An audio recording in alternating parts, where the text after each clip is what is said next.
જય Shri Krishna, good morning. બહુ જ ભયંકર વરસાદ પડ્યો, અતિ પડ્યો અને ફ્રીમાં જોડે પવન. જો હું બતાવું, એ માં પગે ખૂચે છે. મારે પાસે ગમબૂટ પહેરવાના હતા. જો અહીંયા બતાવાઈ, આજે મારી ગૌરી લક્ષ્મી આખો દિવસ અંદર રહેશે અને આમ જો પગ ખૂચે છે. હું એમનેમ દોડીને આવી બહાર, હું ભૂલી ગઈ.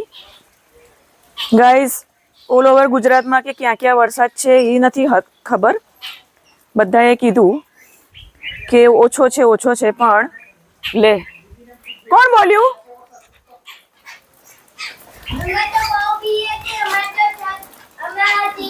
કોણ બોલ્યું અહીંથી? આમ જો કાઢું છું બહાર, એક જ મિનિટ. બહુ જ વરસાદ આવ્યો. એટલે આ બંનેને મારે વાસીદું કરવું છે, રૂમ ચોખ્ખો કરવો છે, તો ખોલવું તો પડશે. અને પવન એટલે ઠંડી કેટલી લાગે. હું અહીંયા પથ્થરમાં ચાલું. કાલે 7મું નોરતું હતું, આજે હવન હોય 8મનો. એટલે ઘણીવાર એક જ સેકન્ડ ભાંભરેજ. એટલે આપણે ઘણીવાર એવું કહીએ ને, એવી ઘટનાઓ બને કે ભગવાનની ઈચ્છા, તો આપણને એમ થાય આજે માતાજીને આખા વર્લ્ડમાં જે નવરાત્રિ કરતા હોય, અત્યારે 8મનો હવન હોય, તો આપણને એમ થાય કે આ માતાજીની ઈચ્છા હશે. આપણને આપણી બિલીફ સિસ્ટમ એવી છે, આપણે ભગવાનમાં માનીએ છીએ. તો આપણને એમ થાય કે ચલો જે થયું માતાજીની ઈચ્છા, ભગવાનની ઈચ્છા. સમજો. અને પવન આવ્યો છે, અમારે ઓટલાની તમામ વસ્તુ પલળી ગઈ. મારા હિંચકાના ઓશિકા જો બતાવું. હા બેટા, ખોલું છું. જો આ છે ને, હું લઈને અહીંયા મૂકું, બરાબર? આ પણ પલળી ગયા. બોલો, આ પણ પલળી ગયા. મને એમ કે અહીં સુધી નહીં પલળે. ખોલું? હા, ખોલું. ચલો, આખો રૂમ ખોલ નાખ્યો અને દરવાજો પેલી બાજુ અડાડી દીધો. એકચ્યુઅલી ત્યાં નકુચો છે એ ભેરવવાનો, જેથી દરવાજાનો જે હેવી છે ને તમ લટકી ના રહે. એટલે ત્યાં નકુચો છે, પણ એ ત્યાં મારે ઉતરવું પડે. એક અહીંયા હવે પગથિયું મૂકવાનું રહી ગયું છે, તો ચોખ્ખું કરીને જો બંનેને પૂરી દીધી. કારણ કે ક્યારની અહીંની અહીં હતી. એટલે હું આ સાઈડ ચોખ્ખું કરતી હતી, વાસીદું કરતી હતી, એ અહીંયા હતી. હવે ગઈ અંદર. જો ગૌરી, એકવાર જો ને. એ ગૌરી, જોયું? એ તો હું એવું કહેતી હતી કે એકવાર જો. બિઝી. હું બંધ કરીને પેલી બાજુ જઉં છું બેટા.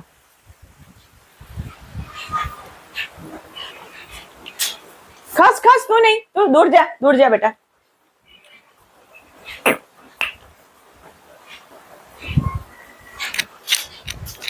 ખાઠું હતા એમ ધક્કો માર. બસ થઈ ગયું.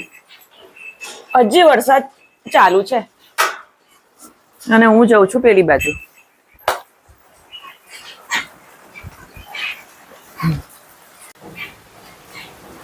જો રોટલી નાખી તો કેટલા બધા ખાવા આવે. જો તો એક ત્યાં પાછળ બુલબુલ. એક સેકન્ડ બતાવું. માં દીકો ક્યાં જાય?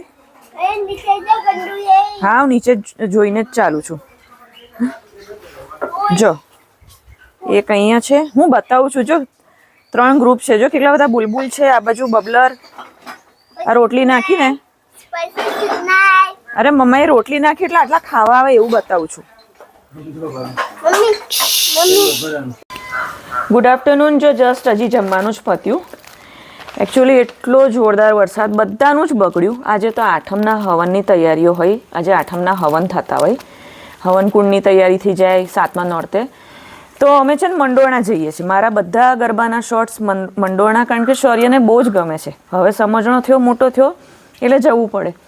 તો મારા બધા શોર્ટ્સ મંડોરણા હોય છે. ખોડિયાર માતાજી, ખોડિયાર ગરબી મંડળ છે. તો લોકો દિવેલ, અખંડ દીવો રાખે છે. તો લોકો દિવેલ, ઘીના પૈસા લખાવે, કોઈ પૂજાપાના પૈસા લખાવે. પછી બાળાઓ જે ગરબા કરે છે એને કોઈ ગિફ્ટ રૂપે ભેટ રૂપે કોઈ પૈસા લખાવે તો રોજ મને ઈચ્છા થાય તો મેં કાલે જો આ ઘી દીવા માટે ઓકે અને દિવેટ લીધી મેં, પછી કંકુની ડબ્બી અને 2 મોટા પેકેટ અગરબત્તીના લીધા કે હું આ પૂજાપો આપું. મને પૈસાની નથી ઈચ્છા એટલે મેં લીધું. આઈ થિંક આ ક્યારે પરમ દિવસનું આવી ગયું છે બોલો. પણ આજે આખું બધું જો કે મારી એકલીનું નહીં, બધાનું બધું બહુ બગડ્યું તો મને એવી ઈચ્છા હતી તો મેં માતાજીનો આ પૂજાપો, દીવા, ઘી, કંકુ અને ઘીની ડબ્બી, અગરબત્તી આ બધું મેં લીધું. તો બોલો હવે જોઈએ. એટલું પડ્યો છે ને વરસાદ, જોશું. કાલે શૌર્ય રડતો તો બતાવવા ગયા મંડોણા.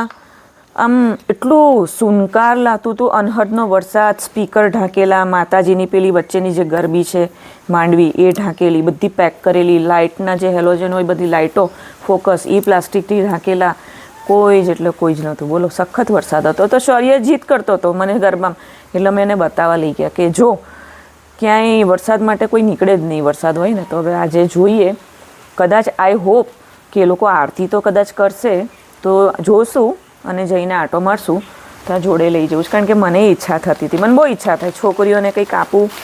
ઘણા કુંવારિકાને જમાડે એવું હોય તો મને એવું બધું પણ બહુ ગમે. પણ નેક્સ્ટ યરથી, હમણાં તો હજી અમારા પપ્પા ધામમાં ગયા તો નેક્સ્ટ યરથી એ પણ ચાલુ કરવું છે. કારણ કે હું નાની હતી તો મને યાદ છે કુંવારિકા તરીકે હું જતી જમવા.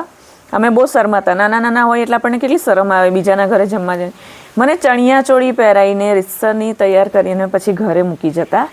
એટલે ત્યારે આ બધું મહત્ત્વ આપણને સમજાય નહીં કે કેમ જવાનું. અમને તો જવું ગમતું નહીં કારણ કે શરમ આવે. તો એવી ઈચ્છા છે નેક્સ્ટ યરથી આ બધું સ્ટાર્ટ કરું કે કુંવારિકા જમાડીએ. કારણ કે આમાં ઊંચ નીચ કે કાંઈ જોવાનું નહીં, માતાજી કયું ખોળ્યું પસંદ કરે આપણને થોડી ખબર છે. તો કુંવારિકાને જમાડીને લાણી કરે, ગિફ્ટ આપે, ભેટ રૂપે લાણી કરે, એ માતાજી જ ગણાય. તો મને મારું બાળપણ યાદ છે કેવી રીતે. એટલે જોઈએ હવે. બીજું વચ્ચે મેં બતાવી હતી છાણાની વાટકી ધૂપ માટે. આમાંનું હજી મેં પૂરણ નથી ભર્યું. જસ્ટ કાલે મારી એક રીલ વાયરલ થઈ, ના જોઈ તો જોઈ રહ્યો છું કે કેવો ખોરાક હોય એટલે કેવું છાણ હોય અને એ છાણમાં કેવી સુગંધ હોય અથવા સ્મેલ હોય. તો મેં બતાવતી હતી. અને પછી જો પ્યોર અડાયું એની જો મેં વાટકી બનાવી છે, મેં પહેલાં એક રીલ કરી છે. અને આમાં પૂરણ અમે આની વાટકી, આ ધૂપ માટેની વાટકીઓ અમે સેલ કરીએ છીએ. અત્યારે 4 મહિના કામ બંધ હતું એટલે બહુ જ જલ્દી દિવાળી પર અમે ઓર્ડર લેવાના સ્ટાર્ટ કરશું. અને ઓર્ડર પર દિવાળી પર અમે કામ ચાલુ કરવાના છે. અત્યારે બિલકુલ પોસિબલ નથી. જેવું તમે જોયું કે કાલે બહુ વરસાદ પડ્યો એટલે અમે ધૂપની આ વાટકીઓ સેલિંગ દિવાળી પર સ્ટાર્ટ કરશું. તો એના વિશે પણ હું તો હજી અગાઉ ઇન્ફોર્મેશન તમને આપીશ. કહું છું શું કરે છે? હમણાં જો ચોકમાં જવું છે માદીકો, ગાડી લેવા, આપણી ગાડી લેવા. હે, ગુડ ઇવનિંગ, જય શ્રી કૃષ્ણ. ઓહો હજી વરસાદ છે.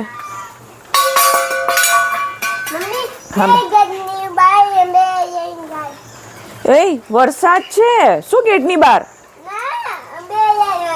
હે, અમરેલા લઈને? પણ અમરેલા એક જ છે બેટા. ઉભા રહો, આ બધા પેરોટ ઢાંકી દઉં. જો હજી વરસાદ ચાલુ છે. હા શું વાતાવરણ છે આજે.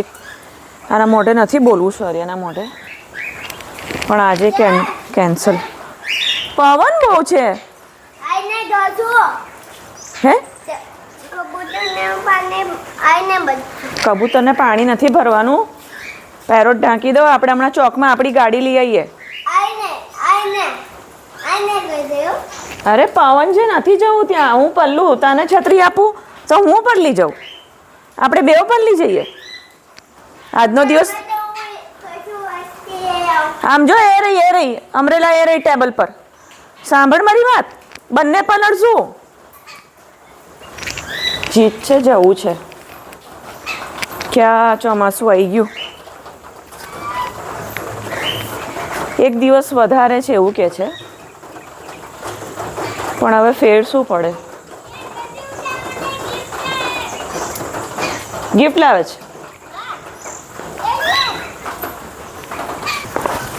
અચ્છા, રેનકોટ. Surprise raincoat.